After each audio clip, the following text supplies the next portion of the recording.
요한복음 4장 1절에서 15절까지의 말씀 한 절씩 교독하시고 마지막 절은 함께 읽도록 하겠습니다. 신약 146페이지입니다. 1절입니다.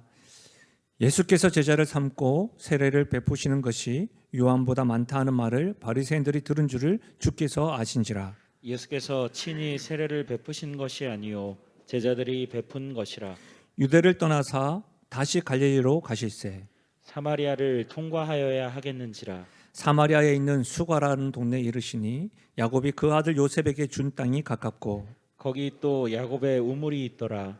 예수께서 길 가시다가 피곤하여 우물 곁에 그대로 앉으시니 때가 6시쯤 되었더라. 사마리아 여자 한 사람이 물을 기르러 왔음에 여자 예수께서 물을 좀 달라 하시니 이는 제자들이 먹을 것을 사러 그 동네에 들어갔음이러라. 사마리아 여자가 이르되 당신은 유대인으로서 어찌하여 사마리아 여자인 나에게 물을 달라 하시나이까 하니 이는 유대인이 사마리아인과 상종하지 아니함이로라. 예수께서 대답하여 이르시되 내가 만일 하나님의 선물과 또 내게 물 좀 달라 하는 이가 누구인 줄 알았더라면 내가 그에게 구하였을 것이요 그가 생수를 내게 주었으리라. 여자가 이르되 주여 물기를 그릇도 없고 이 우물은 깊은데 어디서 당신이 그 생수를 얻게 사옵나이까. 우리 조상 야곱이 이 우물을 우리에게 주셨고 또 거기서 자기와 자기 아들들과 짐승들이 다 마셨는데 다 더 크니까. 예수께서 대답하여 이르시되 이 물을 마시는 자마다 다시 목마르려니와 내가 주는 물을 마시는 자는 영원히 목마르지 아니하리니 내가 주는 물은 그 속에서 영생하도록 솟아나는 샘물이 되리라. 함께요. 여자가 이르되 주여 그런 물을 내게 주사 목마르지도 않고 또 여기 물 기르러 오지도 않게 하옵소서. 아멘. 26절까지 말씀을 연구하고 묵상을 하다가 반틈 자르고 다음 주에 뒷부분을 살펴보도록 하겠습니다. 오늘 이 본문의 말씀을 가지고 결핍된 인생을 해방하라, 결핍된 인생을 해방하라 라는 제목으로 말씀을 나누겠습니다. 주변 사람들의 추천으로 제가 드라마 나의 해방일지를 보게 되었습니다. 총 16부작인데요. 제가 3회까지밖에 보지 못했습니다. 다 보신 분들 혹 제가 이야기하는 것들이 이렇게 맞지 않으면 이해해 주시고 이 3회까지 봤음에도 불구하고 이 등장인물들의 시선으로 그들의 삶과 그들의 입술을 통해서 이렇게 들려지는 삶의 이야기에 몰입하게 되더라고요. 그러면서 지금의 무기력한 삶의 모습에서 해방이 필요한가? 이런 질문을 가지면서 그래서 제목이 나의 해방 일지인가? 다 보지 않았습니다. 그렇게 혼자 생각했습니다. 3회까지 본 내용의 드라마의 내용을 잠깐 언급하면 이렇습니다. 대표적인 등장인물은 경기 남부 지역에서 태어나 살고 있습니다. 서울에서 직장 생활을 하고 있고요. 출근을 위해서는 마을버스를 타고 지하철을 1시간 반을 타야 합니다. 회식이 있게 되면 그 막차를 놓치게 돼요. 그래서 3남매가 있는데 강남쯤에서 만나서 택시를 타고 이렇게 함께 귀가를 합니다. 집이 멀어서 항상 막차 시간을 늘 염두에 둡니다. 연애를 한다 하더라도 서울에서 만나게 되면 왕복으로 3시간 이상 걸리니까 늘 부담이 되기만 합니다. 등장인물들은 이렇게 이야기합니다. 내가 서울에 태어나지 않아서 아쉽다라고 말합니다. 그러면서 또 한 사람은 서울에 태어났다고 해서 큰 변화가 있을까 회의를 하기도 합니다. 연애도 결혼도 하지 못한 것은 변변한 가정 형편 때문이라고, 내가 자동차가 없어서 그렇다고, 사무직도 아닌 현장직에서 일을 하는 자신이 상대방에게는 늘 부족해 보인다고 그런 자괴감을 느끼기도 합니다. 모두가 연애와 사랑을 하는데 자신만 건너뛰는 것 같아서 무기력하기도 합니다. 아무 문제 없이 직장을 잘 다니고 있는데 보고하는 것들마다 상사를 통해서 빨간 펜으로 지적을 받습니다. 그리고 함께 웃고 지내는 직장 동료들이 중요한 이벤트나 여행을 가는 일에는 은근히 따돌림을 받기도 합니다. 그래서 힘들어합니다.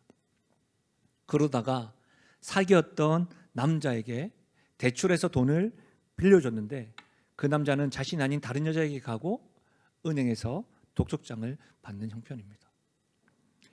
그러다가 이 여자 주인공이 하루 온종일 무엇을 해야 할지 몰라서 틈만 나면 술을 마시고 시간을 죽이는 한 남자 주인공에게 찾아가서 말을 합니다. 근데 그 말이요, 이번 한 주간 동안 계속 제 귀에 맴돌았습니다. 어떤 말을 하냐면, 왜 매일 술만 마셔요? 내가 할 일을 하나 줄까요? 나를 추앙하세요. 내가 만난 사람은 다 못된 놈들이었어요. 난 한 번도 채워진 적 없어. 나도 한 번만이라도 채워지고 싶다. 그러나 사랑으로는 안 돼. 나를 추앙하세요. 이 대사가요, 계속해서 반복해 드리다. 제가 연기자가 아닙니다. 근데 무슨 말이냐면, 이 말, 난 한 번도 채워진 적이 없어. 나도 한 번만이라도 채워지고 싶어요. 사랑으로 안 된다는 거예요. 여러분, 한 번도 채워지지 않은 인생, 사람으로 채워보려고 했지만 만나는 사람들마다 전부 빈깡통처럼 요란하기만 했던 인생, 사랑으로는 채울 수 없다고 말하는 여인의 모습, 이 모습이요, 오늘 우리가 잘 알고 있는 말씀에 등장하는 사마리아 여인 같았습니다. 좀 더 정확하게 말하면 오늘을 살아가는 우리 모습 같았습니다. 다람쥐 쳇바퀴 돌리면서 살아가는 우리들의 모습 말입니다. 결핍된 인생을 쳐다보고도 채울 수가 없고 어떻게 채워야 하는지 모른 채 그냥 눈을 떴으니까 하루를 시작하고, 일을 하다가 해가 졌으니까 잠을 자고, 또 아침이 되니 일어나서 반복하는 우리의 모습으로 다가왔습니다. 사니까, 눈 떴으니까 사는 거지. 삶의 의미도 무엇을 하며 살아가는지도 모른 채 오늘을 맞이하는 현대인의 모습이 사마리아 여인과 같았고, 드라마에 등장하는 인물과 다를 바 없이 저에게 이렇게 다가왔던 겁니다. 그래서 계속 맴돌았던 것 같아요. 여러분 어떻습니까? 여러분의 인생에는 해방이라고 하는 단어가 필요하지 않으십니까? 여러분의 인생은 결핍되어 있지 않으십니까? 혹 결핍되어 있는 줄도 알면서도 어찌할 바를 몰라서 그냥 그렇게 살아가고 있지는 않으십니까? 그 결핍을 채울 수 있는 방법이 있다는 것을 아십니까? 오늘 말씀은 잘 알려져 있는 말씀입니다. 예수님과 사마리아 여인과의 만남이 기록되어져 있습니다. 결핍된 인생을 살아가고 있는 여인을 예수님이 만났습니다. 무슨 말이에요, 여러분? 예수님을 만나야 그의 인생이 채워집니다. 우리도 그러합니다. 우리 역시도 예수님을 만나야 우리의 결핍이 채워짐을 믿으시길 바랍니다. 여러분, 이런 관점으로 저는 말씀을 살펴보려고 합니다. 사마리아 여인이 만난 예수님, 그 여인이 가지고 있는 결핍을 채워주신 예수님, 그 예수님 어떤 분이실까요? 그리고 그 예수님께서 하시는 말씀을 주목하여 듣고 우리에게 말씀하시는 그 하나님의 음성을 경청하고 순종할 수 있기를 바랍니다. 이 말씀을 잘 이해하기 위해서는 먼저는요, 이 사마리아 여인에 대한 이해가 선이행되어야 합니다. 아마 신앙생활을 오래 하신 분들은 이 사마리아 여인 딱 하면 사마리아 여인에 대한 선이해를 가지고 있을 겁니다. 어떤 거요? 이 여인은 부도덕한 여인이다. 여러분, 부도덕한 여인, 사마리아 여인, 그렇게 생각할 수 있습니다. 그러나 만약 제가 사마리아 여인을 부도덕한 여인으로만 이해를 했다면 드라마를 보면서 주인공들과 사마리아 여인을 오버랩시키지 않았을 겁니다. 왜냐하면 못 보신 분들은 죄송합니다. 그 드라마에 나오는 여인들은 부도덕한 여인들이 아니었습니다. 저는 사마리아 여인을 결핍된 인생으로 이해합니다. 그래서 이 여인의 모습이 결핍의 인생에서 해방이 필요한 우리의 모습과 같아 보이는 것이죠. 이 사마리아 여인을 부도덕한 여인으로 보는 이유는 크게 두 가지입니다. 첫 번째로는 우물가에 물 기르러 온 시간 때문입니다. 또 두 번째는 그의 주변에 남자가 많다는 이유입니다. 여러분, 여인이 물을 기르러 온 시간이 오늘 6절에 보니까 6시쯤 되었다고 기록하고 있습니다. 여러분, 성경 공간복음, 마태복음, 마가복음, 누가복음을 읽으실 때 시간이 나오면 플러스 6을 이해하시면 우리 시간으로 이해할 수가 있습니다. 왜냐하면 유대식 기법으로, 유대식 시간으로 그렇게 기록하고 있기 때문입니다. 여러분, 그러면 유대인 시간 계산법을 하자면 6시쯤 물 기르러 왔으니까 플러스 6을 하면 언제가 되죠? 정오가 됩니다. 그럼 요즘 같은 무더위가 계속되는 날에도 정오와 오후에는 다니기가 쉽지 않습니다. 제가 이전에 요르단 갔을 때에도 선교를 언제 하냐면 그 시간에 다 낮잠을 잘 때 우리가 움직였습니다. 지금도 팔레스타인 땅은 오늘날에도 그 시간에 다니지 않습니다. 여러분, 여인이 사람들이 다니지 않는 뜨거운 대낮에 우물가에 온 것은 다른 사람들의 시선을 피하기 위해서 그렇게 한 것이다. 그 여인은 다른 사람들의 시선을 피할 정도로 부도덕한 여인이다 라고 그렇게 증명하기도 합니다. 근데 여러분, 공간복음입니다. 마태복음, 마가복음, 누가복음 이 시간과 요한복음, 우리가 읽고 있는 요한복음의 시간에는 차이가 있습니다. 공간복음은 유대식 표기이고 요한복음은 로마식 표기입니다. 그러니까 오늘날의 우리와 같은 시간의 표기라는 말입니다. 성경을 자세히 읽어보면 공간복음, 마태복음과 마가복음과 누가복음과 요한복음에는 시간의 차이가 있습니다. 대략 한 6시간의 차이가 있습니다. 그걸 제가 한번 증명해 보겠습니다. 여러분, 마가복음 15장 25절에 예수님께서 제3시가 되어 십자가에 못 박히셨습니다. 그러면 공간복음이죠. 마가복음이니까. 그러면 우리가 어떻게 해요? 플러스 6을 하면 예수님 언제 십자가에 못 박히신 거예요? 오전 3 더하기 6. 오전 9시입니다. 오전 9시에 십자가에 못 박히셨습니다. 이 십자가에 못 박히시고 장사 지내시고 심판받으시고 재판받으시고 모든 사건들이 마태복음, 마가복음, 누가복음, 요한복음 다 기록되어져 있잖아요. 요한복음 19장 14절 한번 보십시오. 이날은 6월절의 준비리요 때는 제6시라 빌라도가 유대인들에게 이르되 보라 너희 왕이로다. 빌라도에게 지금 재판을 받고 있습니다. 6시입니다. 유대식으로 하자면 플러스 6을 하면 몇 시예요? 12시 정오에 해당됩니다. 여러분, 예수님께서 정오의 재판을 받으시면 오전 9시에 십자가에 달리신다고 했던 마가복음과 요한복음과 불일치합니다. 맞습니까? 십자가에 못 박히시고 재판을 받은 겁니까? 재판받고 하루 지나서 십자가에 못 박은 겁니까? 불일치합니다. 그래서 요한복음 19장 14절에 있는 제6시는 로마식으로 이해하는 것이 더 적절합니다. 다시 말하면 예수님은 오전 6시에 사형언도를 받았고 오전 9시에 십자가에 못 박히셨고 마가복음 15장 34절에 기록된 대로 정오에 온 땅에 어둠이 임하였고 34절에 기록된 대로 오후 3시에 예수님께서 십자가에서 운명하셨습니다. 이렇게 따지고 보면 사마리아 여인이 물을 기르러 온 시간은 6시이기 때문에 플러스 6해서 정오가 아니라 저녁 6시로 보는 것이 그런 해석이 더 옳습니다. 왜 그렇습니까? 오늘 4장 1절과 2절을 보시면 예수님께서 온종일 유대를 떠나사 다시 갈릴리로 여행을 하여 피곤하여 우물 곁에서 지금 여인에게 물을 요청하고 있기 때문입니다. 새벽에 요청한 것이 아니고 저녁 6시로 보는 것이 옳습니다. 두 번째로 사마리아 여인을 부도덕한 여인으로 생각하는 두 번째 이유는 남자가 많다는 이유였습니다. 오늘 말씀해 보면 남편이 5이었다. 지고 있는 남편은 내 남편이 아닙니다 라고 말을 합니다. 단지 남편이 여러 명이 있었다고 해서 부도덕함을 주장하는 것은 당시 유대 문화와 배치되는 해석입니다.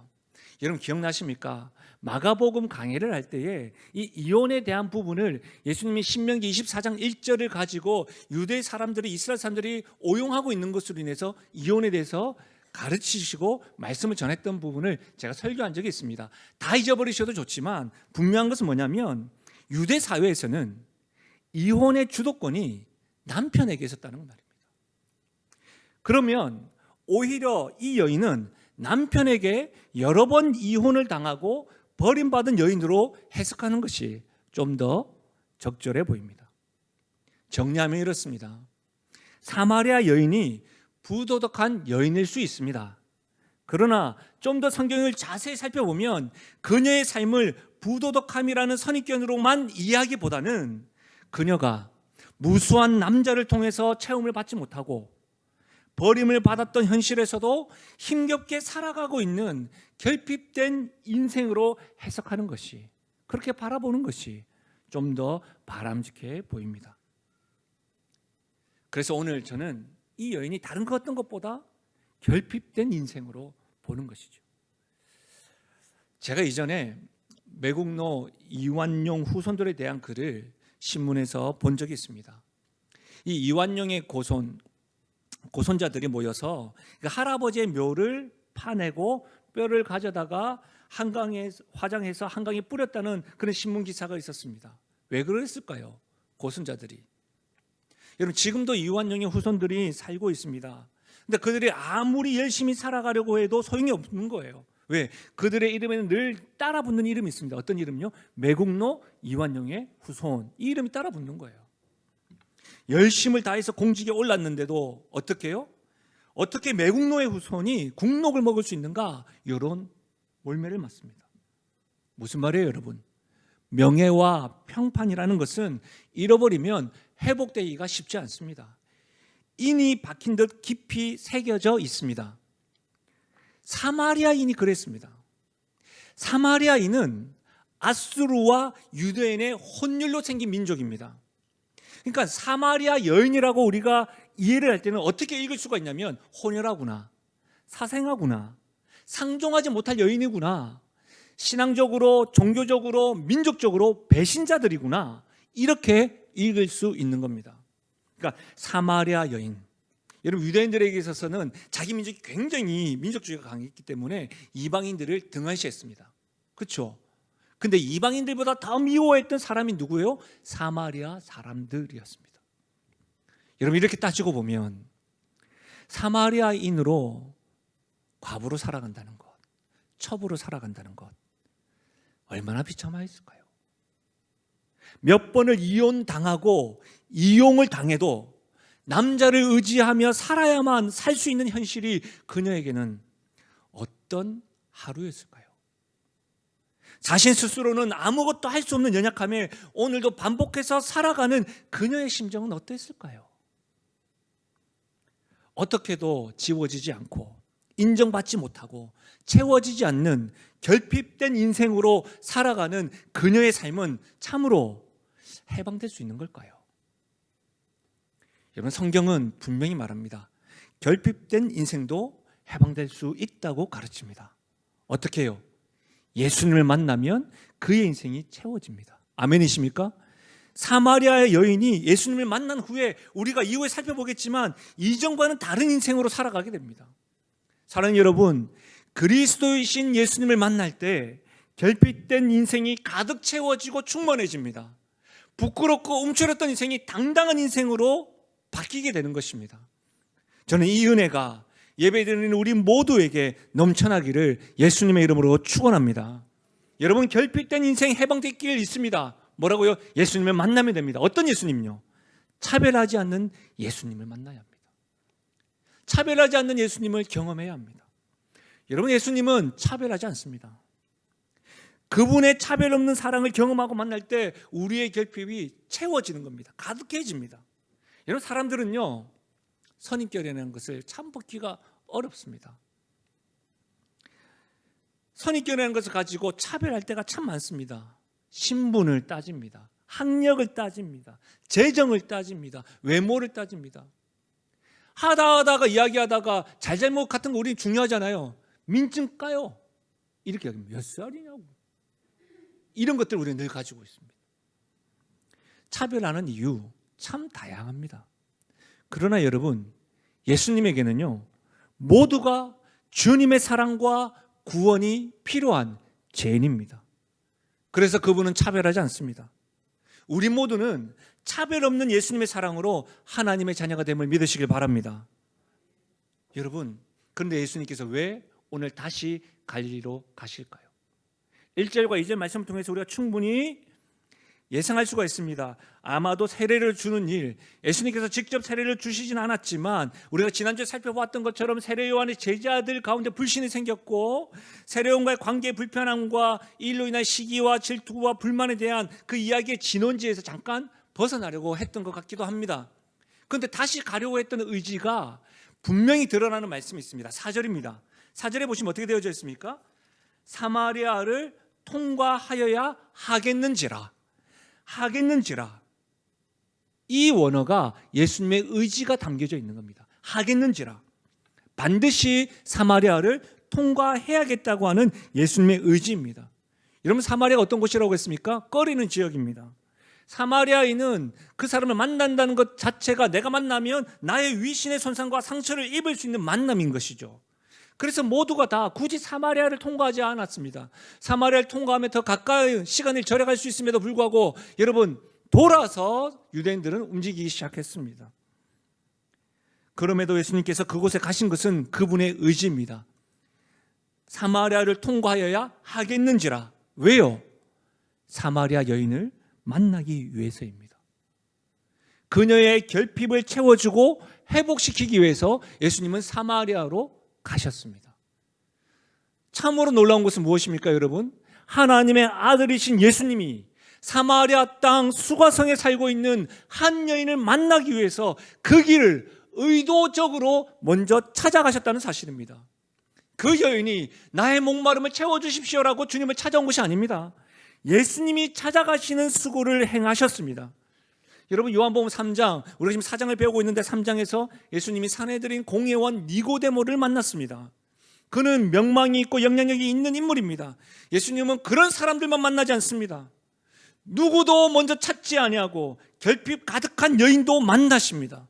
여러분, 니고데모의 만남과 사마리아 여인과의 만남의 가장 큰 차이점은 뭐예요?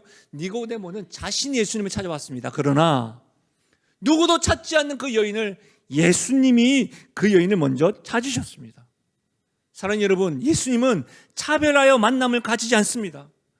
차별 없이 만남을 가짐으로 회복시키고 그분의 차별 없는 사랑으로 우리에게 채워주시는 분입니다. 예수님의 이 차별 없는 사랑을 경험하는 이들마다 마음의 상처가 고쳐집니다. 묶였던 삶의 자유가 일어납니다. 갇힌 자에게는 노임을, 은혜를 경험하게 됩니다.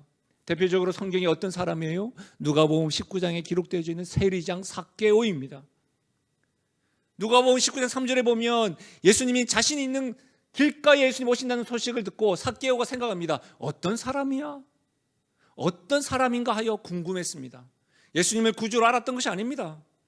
누가복음 19장 1절에 보면 여리고로 지나가시더라. 누가요? 예수님이.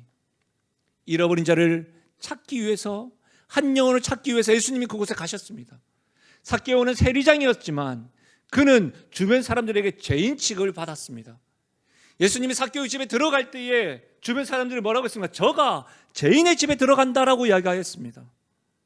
사랑하는 여러분, 이 삭개오가 예수님 만난 후에 어떻게 되었습니까? 그의 삶에 참 자유가 일어나고 회복의 선언이 있었습니다.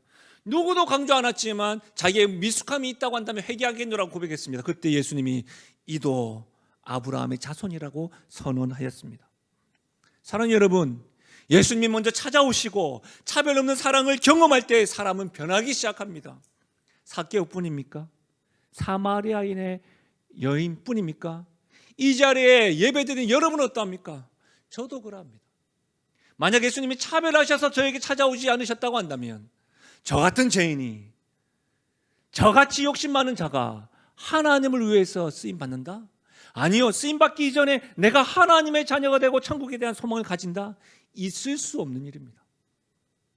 하나님의 차별 없는 사랑으로 내가 주님을 찾기 전에 주님이 나에게 먼저 찾아오셔서 말씀이 육신으로 거하셔서 우리가 그 사랑으로 결핍이 채워짐을 믿으시기 바랍니다. 그래서 여러분, 예수님이 공생애를 시작하시면서 하나님 나라가 가까이 왔다고 말씀하심과 동시에 회당에서 가장 먼저 읽었던 말씀이 이사야 말씀입니다. 이사야 61장인데요. 같이 한번 읽어볼까요? 이사야 61장 시작. 주 여호와의 영이 내게 내리셨으니 이는 여호와께서 내게 기름을 부으사 가난한 자에게 아름다운 소식을 전하게 하려 하심이라. 나를 보내사 마음이 상한 자를 고치며 포로된 자에게 자유를, 갇힌 자에게 노임을 선포하며 여호와의 은혜의 해와 우리 하나님의 보복의 날을 선포하여 모든 슬픈 자를 위로하되. 하나님께서 예수님을 이 땅에 보내신 것은 마음이 상한 자를 고치고 포로된 자에게 자유를, 갇힌 자에게 노임을 선포하기 위해서 나를 이 땅에 보내셨다라고 예수님께서 말씀하고 있는 거예요. 예언의 성취로서 자신의 삶의 목적을 이렇게 이야기하고 있는 거예요. 사랑하는 여러분, 하나님의 아들 되시는 예수님께서 우리에게 먼저 오신 이유는 이 은혜와 이 자유와 이 회복을 우리의 삶 가운데 선포하시기 위함임을 믿으시길 바랍니다. 이 은혜를 누리실 수 있기를 바라요. 사랑하는 여러분, 차별하지 않는 예수님을 경험한 성도들은요, 그 받은 사랑을 기억하면서 차별하지 말아야 합니다. 차별하는 생각과 태도, 그 어떤 모양이라도 버려야 합니다. 왜 그렇습니까? 우리가 예수님의 차별 없는 사랑으로 하나님의 자녀가 되었기 때문입니다. 우리의 재력이나 우리의 열심이나 우리의 헌신이나 우리가 가지고 있는 전통이 아닙니다. 우리 모두는 믿음으로 성도가 되었죠. 예수님의 사랑은, 그분의 십자가의 피의 능력은 그 어떤 차별하는 이유도 뛰어넘기 때문입니다. 그래서 여러분, 성도는 죄에 대해서 죽은 것처럼 차별에 대해서도 죽어야 합니다. 제가 책을 보다가 재미난 글을 읽었는데요, 개 바구니, 그 도구 말고 이렇게 옆으로 기는 깨 바구니, 서울 태생인데 억양이 잘 안 됩니다. 개 바구니. 이 개 바구니에는 뚜껑이 없대요. 아십니까? 왜 그런 줄 아세요? 한 마리의 개가 이게 올라가려면 밑에 있는 다른 개가 툭 하고 치고 떨어뜨린답니다. 그리고 또 다른 개가 올라가려고 하면 또 친다고 합니다. 그러니까 무슨 말이냐면, 이 개 바구니에게는 개를 2마리 이상만 넣으면 그 개는 평생 나오지 못한대요. 그 뚜껑이 없대요. 제가 이 글을 읽는데, 여러분, 혹 이 개 바구니의 현실이 우리의 모습은 아닐까요? 혹 우리의 교회의 모습은 아닌가요? 새 가족이 오거나 복음을 알고 깨달아서 하나님을 알아가려고 할 때 우리는 툭 하고 쳐서 떨어뜨리지는 않으십니까? 아니면 툭 하고 어깨를 이렇게 내밀어주고 지지하고 있으십니까? 성경은 먼저 된 자가 나중되고 나중된 자가 먼저 될 수 있음을 분명히 지적합니다. 그런데 우리는 나중된 자가 먼저 되는 모습을 보고 못 참고 나보다 앞서 나가는 모습을 도저히 용납하지 못하는 모습은 혹 있지는 않으십니까? 사랑하는 여러분, 우리가 예수님 때문에 우리가 십자가 앞에 모일 때는 모두가 다 죄인으로 만나야 합니다. 십자가 앞에 우리가 모였으면 차별하고 끼리끼리 만날 때, 그때 십자가 앞에 모였음에도 불구하고 차별하고 끼리끼리 만날 때 교회는 차별 없는 복음의 능력을 상실하게 됩니다. 하나님의 영광이 떠나게 됩니다.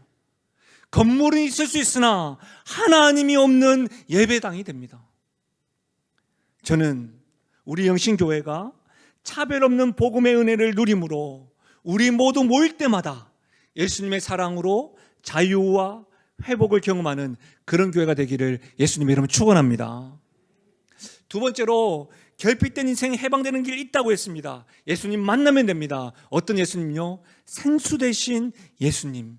그 예수님을 만나고 그 예수님으로 목마름을 해결할 수 있습니다. 여러분, 예수님은 우리를 영원히 목마르지 않게 하시는 생수가 되십니다. 우리의 결핍은 생수 되시는 예수님을 만나면 해결되는 것이죠. 여러분, 오늘 보면 10절 중요한 말씀인데요, 10절 같이 한번 읽어볼까요? 10절입니다. 시작. 예수께서 대답하여 이르시되 내가 만일 하나님의 선물과 또 내게 물 좀 달라 하는 이가 누구인 줄 알았더라면 내가 그에게 구하였을 것이요 그가 생수를 내게 주었으리라. 10절 말씀에 보면 생수 되시는 예수님을 어떤 분으로 또 소개하고 있습니까? 생수 되시는 예수님은 하나님의 선물입니다. 예수님은 자신이 인간에게 주시는 하나님의 선물이라고 지금 소개하고 있는 겁니다. 하나님께서 인간에게 주는 선물, 예수님을 통해서만 줄 수 있는 선물, 구원인 것이죠. 그런데 여러분, 너가 하나님의 선물인 줄 알았더라고 한다면 그에게 구하였을 것이다. 구하면 주는 선물입니다. 그런데 여기서 구한다는 것은 우리가 갈급한다 이런 개념이 아니라 어떤가요? 예수님이 생수가 되시고 예수님이 하나님이 주시는 하나님의 선물이라는 것을 믿을 때에 그 선물을 받을 수가 있는 겁니다. 여러분, 그래서 예수님은 14절에 이렇게 이야기하는 거죠. 내가 주는 물을 마시는 자는 영원히 목마르지 아니하리니 내가 주는 물은 그 속에서 영생하도록 솟아나는 샘물이 되리라. 사랑하는 여러분, 영원한 생수가 되시는 예수를 믿고 그분께 나올 때 하나님이 주시는 생명이 있다는 겁니다. 성경에는 이 생수를 예수님을 가리킵니다. 또한 요한복음 6장과 에스겔 말씀을 통해서 보면 성령을 가리켜요. 예수님을 만나면 예수님이 주시는 목마름 없는 생수를 경험한다는 거예요. 성령이 우리 안에서 작동이 되어져서 우리에게 갈증을 채워준다는 거예요. 결핍을 채워준다는 거예요. 이 예수님, 이 생수를 여러분은 경험하고 있으십니까? 올해 103세가 되시는 연세대 철학가 김형석 명예 교수님이 계십니다. 2021년 1월에 한 신문사와 인터뷰한 내용을 제가 읽게 되었는데요. 그때가 102세였습니다. 인터뷰한 여러 가지 이유는 100세 시대를 살아가는 요즘이라고 하지만 100세를 살아가는 많은 사람들이 없기 때문에 이 노 스승에게 인터뷰 기자가 궁금했던 것이죠. 이렇게 질문합니다. 다들 행복을 찾습니다. 어떻게 하면 행복을 찾을 수 있겠습니까? 102세, 100세를 사신 이 교수님이 이렇게 답변했습니다. 지금껏 살아보니 알겠더군요. 아무리 행복해지고 싶어도 행복해지기 힘든 사람들이 있는데 그들은 정신적 가치를 모르는 사람입니다. 그랬더니 또 신문기자가 이렇게 질문했습니다. 돈이나 권력 혹은 명예를 쫓는 사람도 많습니다. 그들은 거기서 행복을 찾습니다. 이렇게 이야기했더니 교수님이 솔직히 거기서는 행복을 찾기 어렵습니다. 왜 그럴까요? 거기에는 만족이 없습니다. 돈과 권력과 명예욕은 기본적으로 소유욕입니다. 그건 가지면 가질수록 더 목이 마릅니다. 가지면 가질수록 더 배가 고픕니다. 그래서 항상 허기진 채로 살아가는 겁니다. 행복하려면 반드시 필요한 조건이 하나 있습니다. 그건 만족입니다. 계속해서 노 교수가 이야기합니다. 정신적 가치가 있는 사람은 만족을 합니다. 그런 사람들이 행복한 삶을 살더군요. 100세 넘게 사신 분이 인생을 살면서 그가 삶의 지혜를 얻었던 것은 소유욕을 계속 가지는 것, 계속해서 그것으로 해서 목마르다는 거예요. 그런데 정신적 가치를 가진 사람을 보니까 만족하면서 살더라는 거예요. 김현석 교수가 말한 정신적 가치라는 것은 예수님을 구원자요 구주로 믿는 사람을 말합니다. 예수님을 구원자로 구주로 믿는 가치, 그것이 정신적 가치고 예수를 제대로 만나고 믿는 사람들은 만족하며 살더라고요. 이렇게 지금 말하고 있는 겁니다. 사랑하는 여러분, 이제 우리는 이 자리에 우리는 성도라는 이름으로 하나님의 자녀라는 이름으로 살아가고 또 예배하고 있습니다. 여러분이 예수님 만나셔서 만족하고 있으십니까? 이 예수님을 경험하셨습니까? 우리 주변에는 야곱의 우물물처럼 이 세상의 모든 것이 우리의 목마름을 잠시 해결해 줄 뿐입니다. 그러나 예수님이 주시는 생수는 우리 안에 영원히 솟아나는 샘물이 되어서 여러분 다시는 목마르지 않게 하는 겁니다. 예수님 믿는 성도는 영원히 마르지 않는 구원의 생수가 흐르는 생명의 샘물이 우리 안에서 흐르는 거예요. 7월에 여러분 찬양이 주 안에 있는 나에게요. 주 안에 있는 나에게. 가사를 한번 들어보실래요? 주 안에 있는 나에겐 딴 근심이 있으랴. 십자가 밑에 나아가 내 짐을 풀었네. 그 두려움이 변하여 내 기도 되었고 전날의 한숨 변하여 내 노래 되었네. 성도도 한숨이 있다는 겁니다.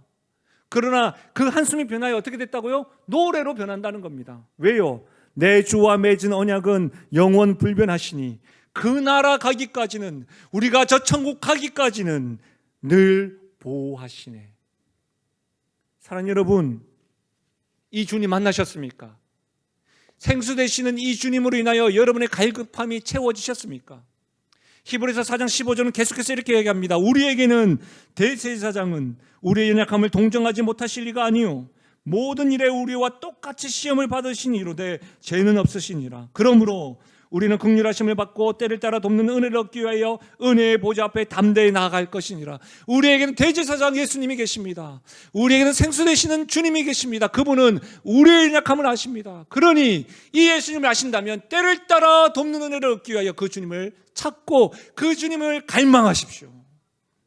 사랑하는 여러분, 혹 돈이나 성이나 게임이나 쇼핑이나 TV 시청이나 여가 생활 등으로 여러분의 결핍과 목마름을 해결하려 하지 않으십니까? 여러분, 이런 것들은 갈증만 더 일으킵니다. 성령의 생수로 참된 만족을 주시는 예수님을 찾으십시오. 예수님을 찾는 이들에게는 야곱의 우물 근처에서 결핍과 목마름을 채우기 위해 생수를 찾을 필요가 없어요. 여러분의 주변에 있는 그 우물물들에서 찾을 필요가 없다는 거예요. 예수님 찾으면 됩니다. 오직 생수 되시는 예수님으로 인하여 여러분의 결핍과 목마름이 해결될 줄로 믿습니다. 말씀을 마무리하겠습니다. 박용수 목사님의 책 인생의 전환점이라고 책에 보니까 우리가 잘 알고 있는 러시아의 대문호인 톨스토이에 대한 글이 있었습니다. 한번 들어보십시오. 톨스토이가 문학의 성자로 불리게 된 것은 그의 작품에 인간의 양심과 진리 회복에 대한 노력, 소금물질주의에 대한 비판, 그리고 무엇보다 하나님에 의한 구원을 그리고 있기 때문입니다. 톨스토이가 이런 작품 세계를 갖게 된 것은 계기가 있었습니다. 그는 귀족으로 태어나 부유한 삶을 살았습니다. 그러던 그에게 48세 때인 1876년에 큰 전환점이 왔습니다. 어느 날 갑자기 생활이 정지되는 것 같은 느낌을 받았습니다. 이 상태를 그는 불가항력적인 어떤 힘이 삶으로부터 도피시키려 질질 끌고 다녔다라고 표현했습니다. 번민에 빠진 그는 주위를 둘러보았습니다. 자신뿐만 아니라 무수한 인간이 절망을 겪고 있음을 알게 되었습니다. 그는 절망이 하나님에 의해서만 극복될 수 있다는 것을 깨달았습니다. 그리고 이렇게 말했습니다. 한번 보십시오. 톨스토이의 말입니다. 문득 신을 믿지 않을 때에는 살아있는 것이 아니라는 것을 알았다. 신을 생각함으로써 생명의 물결이 내 마음속에 일어났던 것이다. 모든 것이 활기를 띠고 의미를 가졌다. 신앙이란 살게 하는 힘이다. 인생이란 수수께끼에 대한 신앙, 인류의 가장 깊은 지혜다. 1878년 톨스토이는 자신의 삶을 회고하며 참회록을 썼습니다. 이 책에서 톨스토이는 세계의 행복을 그리스도의 사랑의 원리에서 찾으려 했습니다. 그리고 이렇게 말합니다. 신을 안다는 것은 산다는 것과 마찬가지다. 예수님을 안다는 것은 오늘을 살아가는 것과 마찬가지다. 눈을 떠서 살고 해가 져서 잠을 자는 것이 아니라 예수님을 알아서 내가 오늘을 살아간다. 삶의 의미와 이유를 알고 확고한 신앙을 고백한 것이죠. 사랑하는 여러분, 오늘날 수많은 사람들이 결핍된 채 살아갑니다. 채울 수 없는 우물물을 찾아 방황합니다. 이것저것 채워보려 하지만 그 어떤 것으로도 채울 수 없고 갈증을 해결할 수 없어서 그냥 눈 떠서 사는 것이지 뭐. 해가 떠서 사는 거지 뭐. 그냥 그렇게 살아갑니다. 그러나 예수 그리스도를 만난 사람들은 다릅니다. 그분을 통해서 차별 없는 사랑을 받았기 때문입니다. 그분은 우리의 목마름과 결핍을 샘솟을 정도로 채워주시는 생수가 되시는 분이기 때문입니다. 예수 그리스도를 만난 사람만이 인생의 방황과 결핍된 인생을 해방할 수 있습니다. 여러분의 해방일지에 예수님 있으십니까?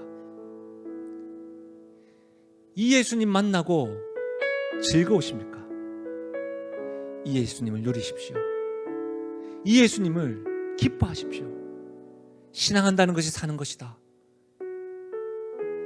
이 믿음의 고백이 우리에게 있기를, 우리의 삶에 넘쳐나기를 예수님의 이름으로 간절히 축원합니다. 말씀을 생각하면서 우리 이렇게 찬양하며 나가십시다.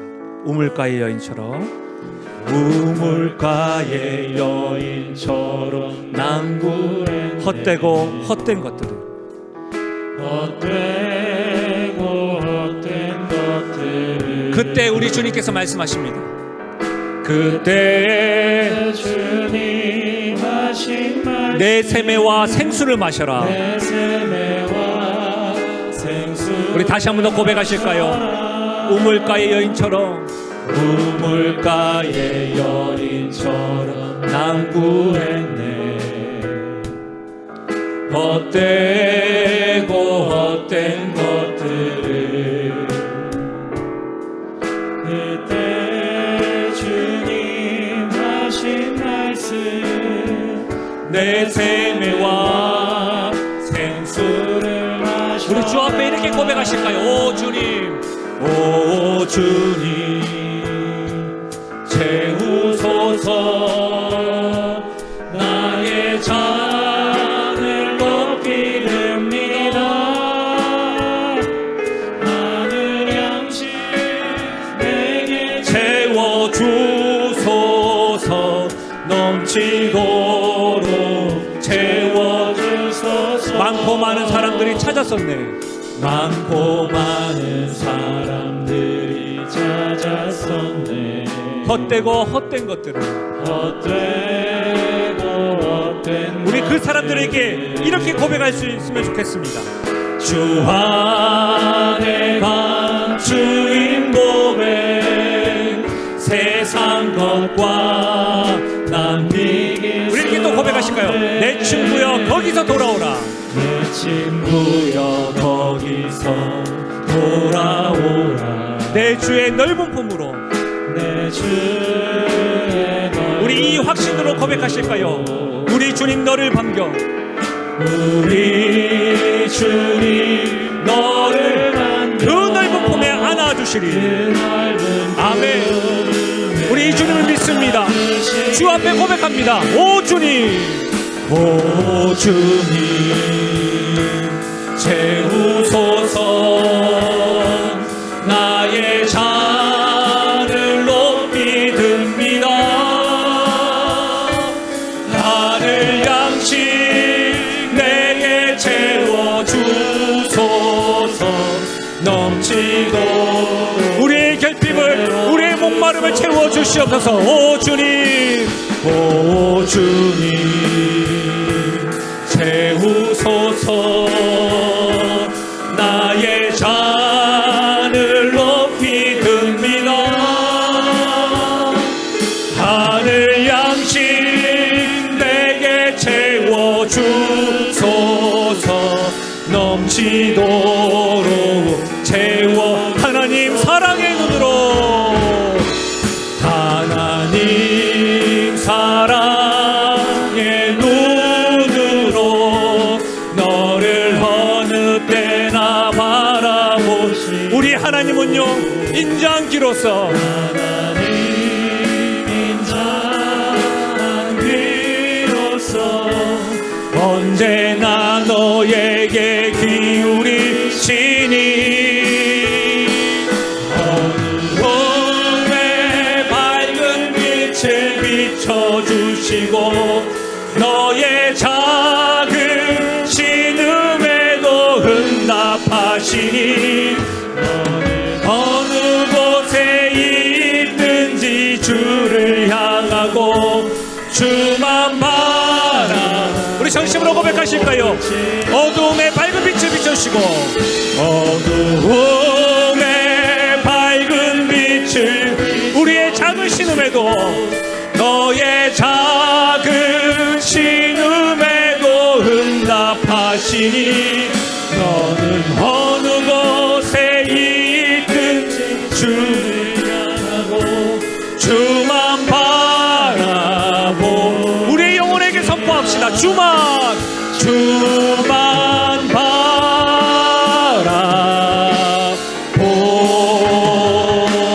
바라보시라.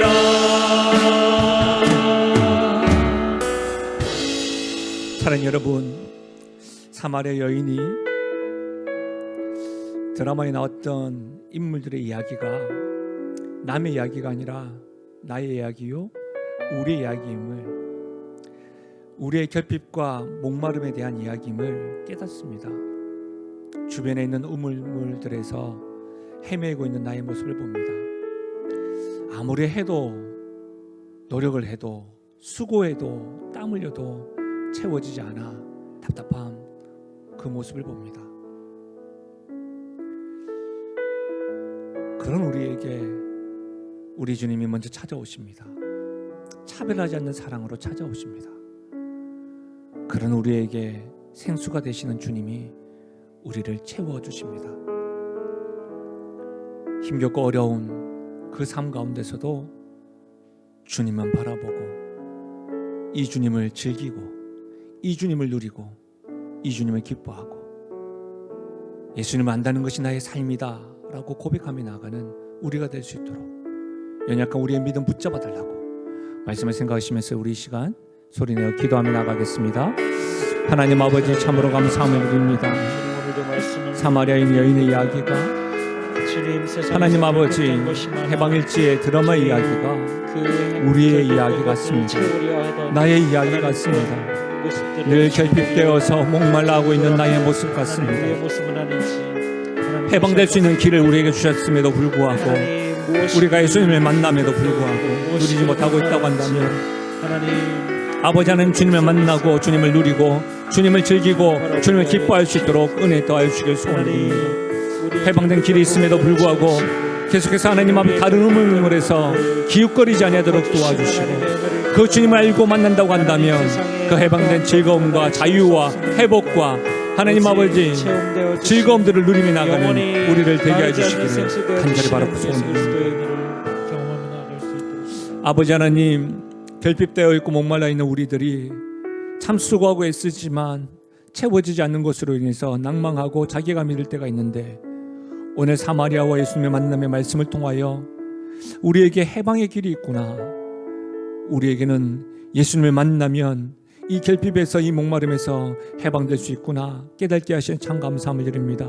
주님, 예수님을 만나고 알고 있음에도 불구하고 주님을 누리지 못하고 즐기지 못하고 주님을 기뻐하지 못하고 늘 우리 주변에 있는 야곱의 우물물들에서 기웃거리고 있는 우리의 모습들, 걸음들 있다고 한다면 주만 바라보고 주님께로 돌이키고 헛된 것들이 아니라 내 세매와 생수를 마셔라 라고 말씀하시는 그 주님을 누리고 즐기고 기뻐하며 나가는 우리 성도요, 우리 가정이요, 우리 교회 되게 하여 주옵소서. 이 은혜가 넘쳐나게 하여 주시옵소서. 감사드리며 예수님의 이름으로 기도하옵나이다. 아멘. 함께 선포하실까요? 나는 하나님으로부터 부름받은 하나님의 자녀입니다. 우리는 세상으로 보냄받은 그리스도의 제자입니다. 아멘. 한 주간도 승리하시고요. 낮에도 교회 오시면 시원하게 준비하고 있으니까 놀러도 오시고 그렇게 하시면 좋겠습니다. 건강하십시오. 하나님의 축복을 받겠습니다. 지금 우리 주 예수 그리스도의 은혜와 하나님 아버지의 무한하신 사랑과 성령 하나님의 위로 교통하심 충만하신 역사가 내가 주님을 찾기 전에 나를 먼저 찾으시며 차별하지 않는 사랑으로 늘 우리를 사랑하여 주시고 다가와 주시는 그 주님, 나의 결핍과 목마름을 채워주시는 생수 되시는 그 주님, 그 하나님의 선물 되시는 주님을 믿노라고, 그 주님을 붙잡노라고, 그 주님을 즐거워하고 기뻐하겠노라고 다짐하고 결단하며 나아가는 사랑하는 주의 백성들 머리 위와 그들의 가진 것 생업과 기도 제목 위에, 특별히 사랑하는 다음 세대의 머리 위에 지금으로부터 영원토록 함께 하시기를 축원하옵나이다. 아멘.